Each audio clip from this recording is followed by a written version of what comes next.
so crazy to where Steven Spielberg could not have written my script.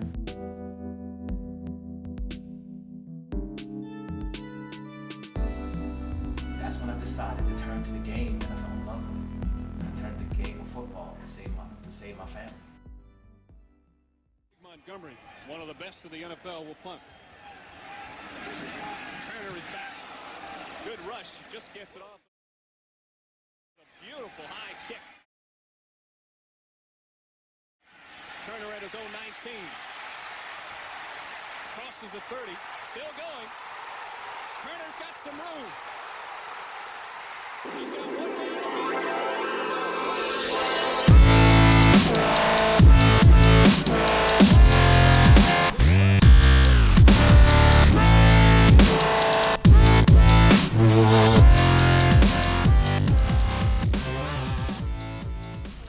Well, my name is Vernon Turner. 40, just turned 47, January 6th, and just reflecting and trying to leave my mark in this world before I leave.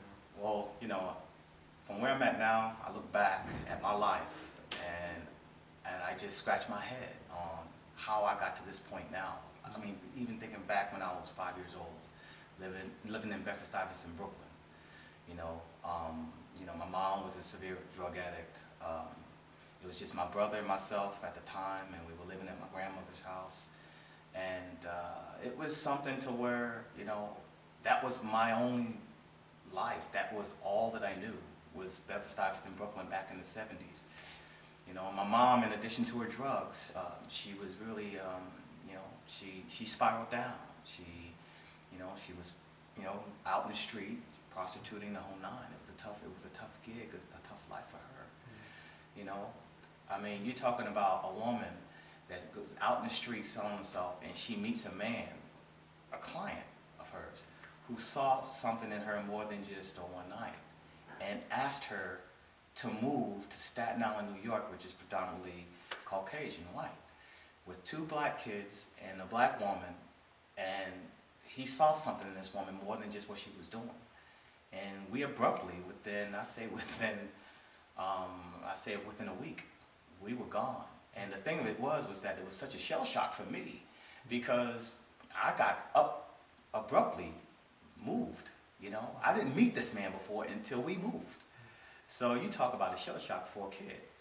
So that process happened, and shortly thereafter we left and we moved. It didn't take my mom long to start reproducing. A total of 5 kids. And she was still using the drugs and everything, and it was a tough time. It really was a tough time, because I was braiding hair, cooking, changing diapers, caregiving at age 9, because my mom was, she was, really struggling with what she was going through. And so I had to grow up fast. I was raising kids at a very early age, so I didn't have that normal childhood. So, as years went on, I fell in love with the game of football. That was my getaway. That was my salvation. That was my release. I was very upset. I was a very angry kid. I was a very resentful kid because of my mom. Wasn't very trustworthy. Back in the 70s, the gap in regards to race and everything, it was tough. It was really difficult.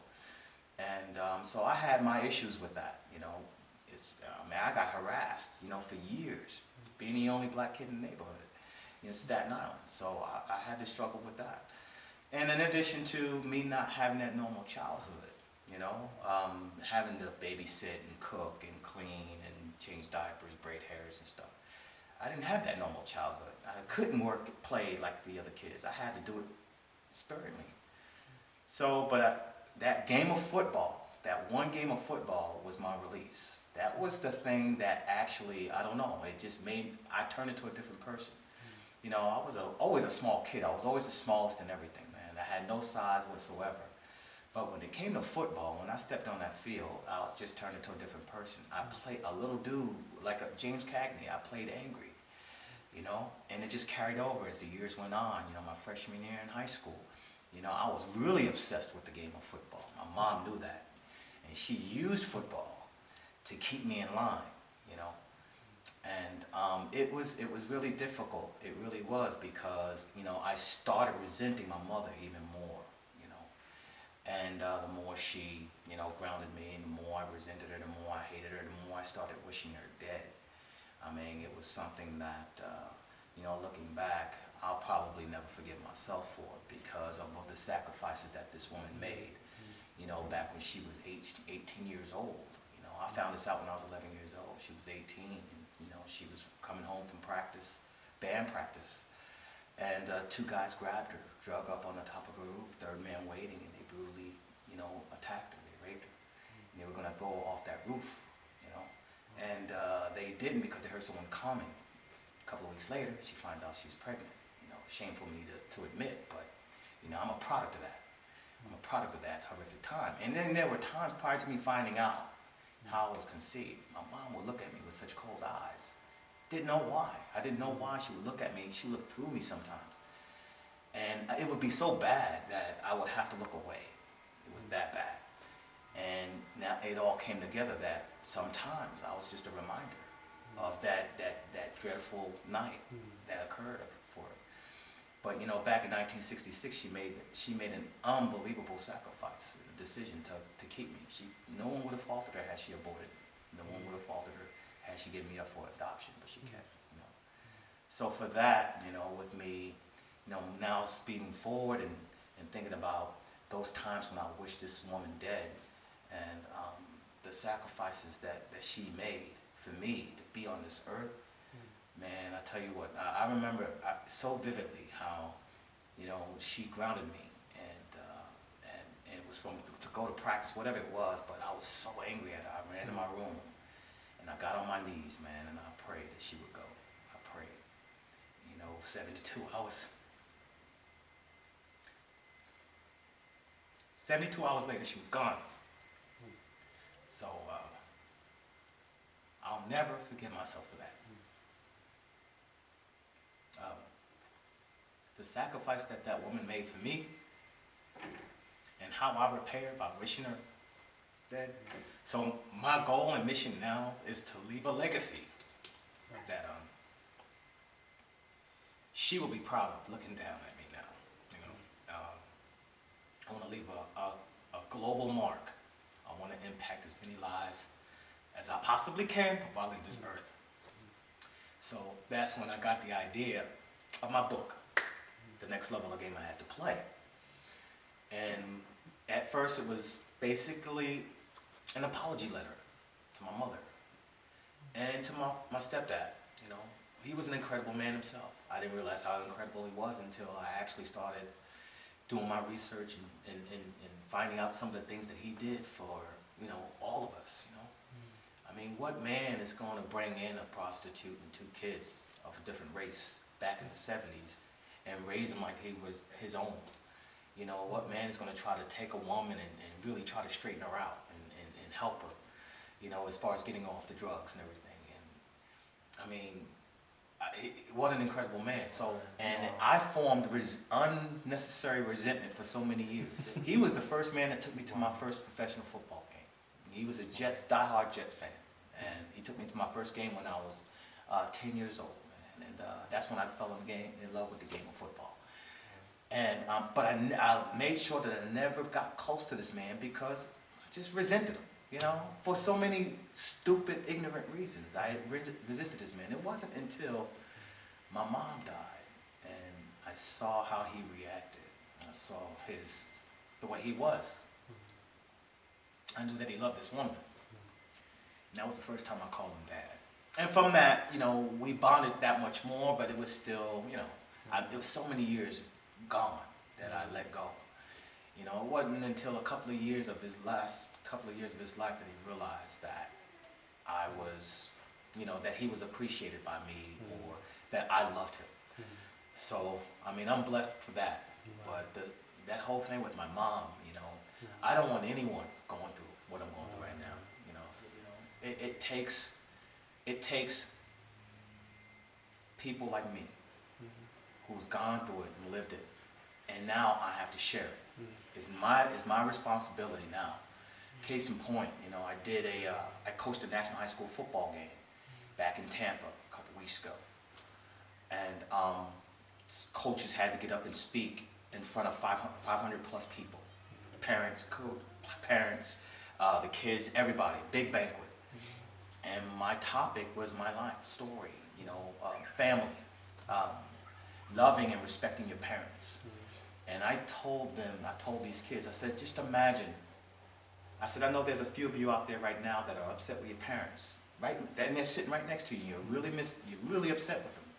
And you want to just strangle them. But imagine this. Imagine all of you guys just go to sleep. You wake up, and they don't. Imagine them never waking up again, and you fought with them. Imagine that. I said, that's what happened to me. There's no backseas. There's no turning the clock back. So imagine that.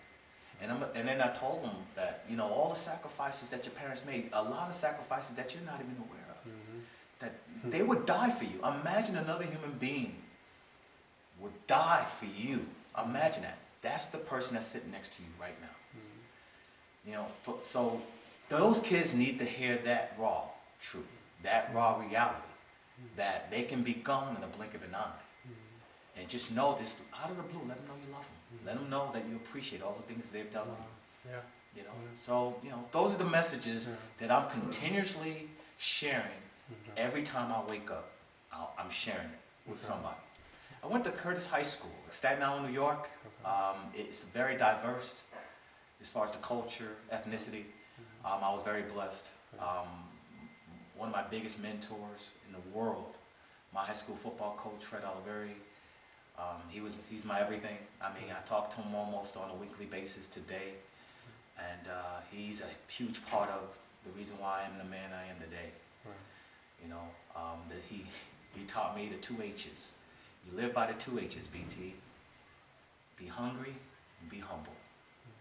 If you can live by those 2 H's, you can go a long ways, and you can make a difference, and you can change some lives. And that's what I've been trying to do. I went to Carson Newman College, a small school in Tennessee. It was a cultural experience because it was in the South. I'm from New York, so it took me at least almost 3 years to get used to the Southern hospitality. I got pulled in the coach's office many times accused of being rude because I thought people were in my business, and I abruptly told them to mind your business.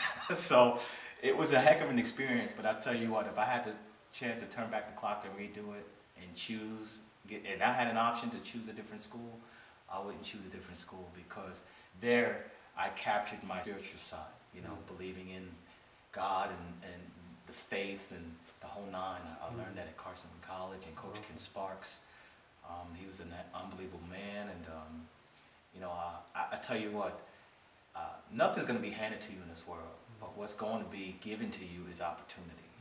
Do with those opportunities, it's totally up to you. Thank God I had the good sense to listen to the people that were trying to help me along the way. It's funny because my mom died when I was a sophomore in high school. My stepdad died when I was a freshman in college. So there was no one to take care of my siblings. I had to fly back home from college and get one of my aunts that lived in Brooklyn at the time to move in my home to care for my brothers and sisters while I was in college. That was my freshman year. Things were going well. I was still the disciplinarian. I was grounding my brothers and sisters from my dorm room 12 and a half hours away. I was still the disciplinarian from college. Everything seemed to be fine. Everything was okay. My senior year, I received a phone call from my aunt, and she said, I can't care for the kids anymore. They're gonna have to be split apart. I can't take care of them anymore. I took that call when I was standing up. My knees literally buckled, because that's my family. I was gonna lose everything. Everything that was left, I was gonna lose. So I got into panic mode. I started selling all my electronic goods. I started cutting hair, hustling, doing everything I could to send money home. It wasn't enough. I had my coach try to help me out. He did everything he could, but he had his own family. I couldn't leave that burden on him. So that's when I decided to turn to the game that I fell in love with. I turned to the game of football to save my family. And that was the only reason why I made it in the National Football League, is because I knew that if I didn't make it, my family was gone. And you talk about somebody that went through some regimens, some training regimens that I wouldn't wish on my worst enemy. Half the time I cried because I was in pain due to the vigorous training, and the other half I was crying because I knew that if I didn't make it, my family was gone. It was an unbelievable process because when you're a kid and you love a certain sport, whatever sport may be, you have aspirations of going to the highest level. I was one of those kids. I was sat there and watched at the age 10, was watching Joe Namath, Emerson Boozer, all those cats play, in Shea Stadium. And I said, I want to be like them, just like any other kid. I was the same way. As I was growing up high school, I wanted to be, at that time, Walter Payton was my everything. He was my idol. I was blessed to get an opportunity to write him a letter in my senior year in college, when I decided to turn pro. I wrote a letter to him, and he replied, and he gave me his training regimen. And that's how I got a lot of the things that I did, getting ready for the NFL. But I tell you what, prior to that, it was just, you talking about the cards being stacked against an individual like myself. I had a very productive high school career as a quarterback, a 5'9" quarterback, 5'8.5", 5'9" quarterback. Then I go to college, but my position in my heart was running back. I wanted to idol my idol, Walter Payton. So myself and my high school football coach, we sat down and we decided, hey, if you want to play your position, it's not going to be at no big school. It's not. You're going to have to choose a small school. And we looked for the best small college football program in the country, and it was Carson College. And I had a productive career. Nothing spectacular, but I had a productive career. But something changed when I found out that I was going to lose my family. I had no means of financial supporting my family. I had no means. I wasn't going to be able to. They were gone. And I needed to get money, I needed to get it fast. And the only way I knew it, and there wasn't even any hesitation in my mind. I was like, I got to turn pro. I got to turn pro. And I called my high school football coach and said, Fred, I'm going to turn pro. I'm going to try for the NFL. And with no hesitation on his end, he said, okay, let's get an agent. And we got hooked up with Howard Shatsky and Tony Agnew. And they specialize in small college football players trying to make it in the NFL. And they gave me my first brutal consultation. He said, Vernon, you're not going to be drafted. You're not going into the you're not going to be going to any combines, no senior bowls. No one's going to ask you to work out. You're going to have to raid the party. You're going to have to work out like no man has ever worked out before. And you're going to have to go and you have to invade the party. When they come to go work out somebody, you're going to have to ask them if you can work out, if you can run for them. And that's when you'll have your opportunity. And they're never going to say no. And they were right. I did that 38 different times. And they never said no. And at the tail end, they started asking for me.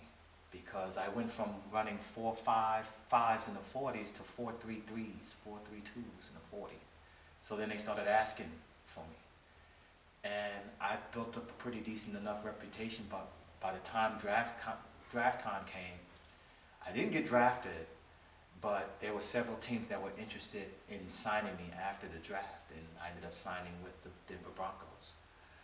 And that was one heck of an experience. Unbelievable. John Elway, and Steve Atwater, and Dan Reeves. These are legendary people that I had a chance to learn from right out of the gate. What year was this? That was 1989, 90. I missed the last cut. I got cut in the last cut. And a week later, the Buffalo Bills picked me up. And ironically, we ended up going to the Super Bowl, 1990 Super Bowl. We ended up losing, but I was a part of that. It was unbelievable. And the thing of it is, when I made it, when they signed me, I got together with my brothers and sisters and I cried. And it wasn't because I made it. No, it wasn't because I was an NFL football player. It was because I was able to keep my family together. I was able to pay off the house. I was able to put clothes on their back, keep the roof over their head, food in their mouth. I was able to do that. That's the reason why, So it was a storybook dream, that alone. And then I topped it off with a cherry on top. A few years later, being the first man ever to return a punt for a touchdown for the Tampa Bay Buccaneers. And I did it against a team that cut me the year before. So you talking about an icing on the cake. Right. But you know, when people look at my book, they look at the cover and they think football. Okay. But when they understand and know the struggle that it took, and you know, just the perseverance that it took to get to where I got, I'm hoping there are a lot of lessons learned during the course of them reading my book, and hopefully it can change lives. Well, the crazy part about that was, as far as, you know, people ask me, why did you decide to write a book about your life? You know, I knew years ago that I just had a lot. You know, it was funny, let's rewind a little bit. Back in 1994, when I was with the Tampa Bay Buccaneers, prior to me returning that punt for a touchdown, there was big anticipation, big hoopla about me going to be the first man to ever do that. That was the talk in training camp. Vernon Turner was going to be the first, VT was going to be the first guy to ever do it. So much so, this news reporter came in training camp and interviewed me for a whole hour. And we talked. We talked off the camera. We talked about an hour or so prior to the actual interview. And when we actually did the interview, he said, V, I know a little bit about your background. I know what you went through. What are you thinking right now? From where you started to where you're at right now? I said, Dan, his name was Dan Brady. I said, Dan, when I'm retired, I'm sitting back and I'm bored as heck, I'm going to write a book, and it's going to be a bestseller. I said that back in 1994. I was just joking. I didn't mean what I said, because I never thought that I would have the courage to actually tell my story. So many years, 18 years later, I wanna watch movie marathons of true stories, true sports stories. Started off with Rudy, watched Invincible, Blindside, We Are Marshall, The Express. These are all true story movies. And by the time I got done, those guys touched me so much with their story. I said, wait a minute, V, you have a story. It's time. It is time. And then I was still contemplating whether I should do it or not. And I don't know what happened. I don't know why this question came up. But I asked myself this one question, and it was a wrap. I said to myself, V, if you died today, how are you going to be remembered, man, with everything that your mom did, everything, the way you came into this world? How are you going to leave your legacy? How are you going to be remembered? How are you going to honor your mom on what she did? And that was it. That's when I got the courage, and then I promised myself that I would be brutally honest in my book. And anyone who reads it, they would know that, I shot it right from the hip. So that's when I decided to do it, back in 2011. By beginning of 2012, I was complete with the book. I mean, I did 2 revisions, but 2012 I was done. I had the next level of Game I Had to Play complete. And now today you can get it in any format. I mean, you can get it in Nook, Kindle, hardback, paperback. You can actually even get it in audio, for the non-book readers. So the main objective of me wanting to write this book is the fact that I want to be able to impact, leave a mark, get an opportunity to save lives. Anyone who reads my story, they're going to see all the mistakes I made, and even some of the things that I did well. Hopefully they can learn from that as well. But most importantly, if you have your guardians, if you have your parents out there, you love them and you respect them, and you let them know that. You let them know that you love them. Don't assume you have tomorrow, because that tomorrow may not come. And I'm living that nightmare every day, because I left with me wishing my mom dead, and I can never take that back. 47 years old, and no, can't turn it off, because the one vivid thing that I remember was when my mom died, and I'm sitting over her casket at the gravesite. I lived about a mile from the cemetery. I couldn't move. I told my dad, I said, go, I'll walk home. I sat there for over an hour, just talking, making sure she understood that I didn't mean it. don't want anyone going through that. No one. So that's why it's important for me to get this word out. Currently, I'm like a jack of all trades right now. I'm doing personal training. I'm doing inspirational speaking engagements. I'm touring, doing book signings. And we're in the process of having the book go at another level in regards to possibly big screen. So that project is moving along pretty well, very favorable. But I'm always talking to young athletes. They're always contacting me, whether it be Facebook or Twitter or emails. You can go on Facebook and you just type in my name, and 2 pages should come up. It should be my personal page and just have my name, Vernon Turner. And then there's my fan page, and that is Vernon Turner TNL. This book that I wrote was more or less of a journal, an apology letter, a thank you letter. And most importantly, now it's become something to where I have an opportunity to change lives.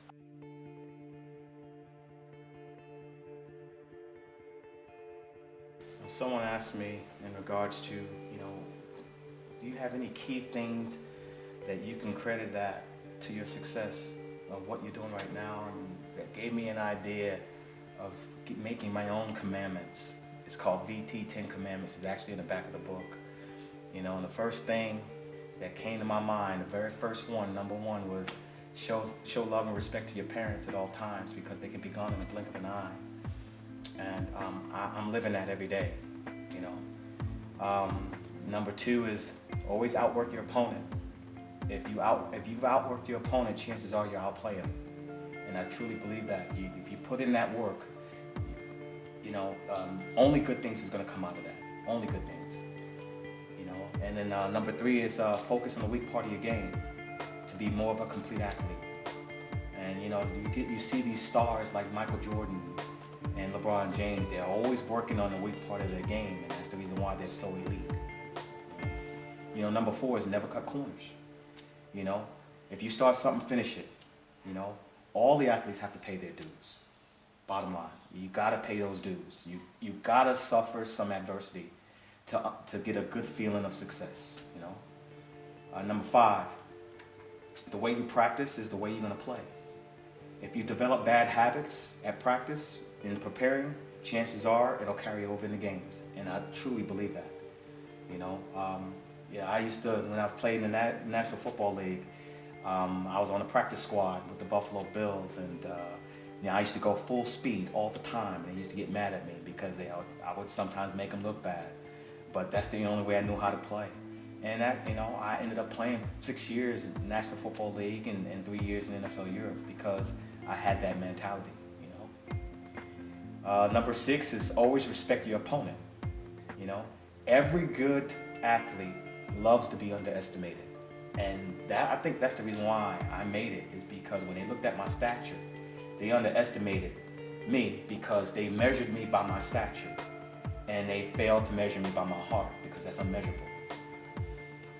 Number 7, leading by example is the most powerful, productive leader in the world.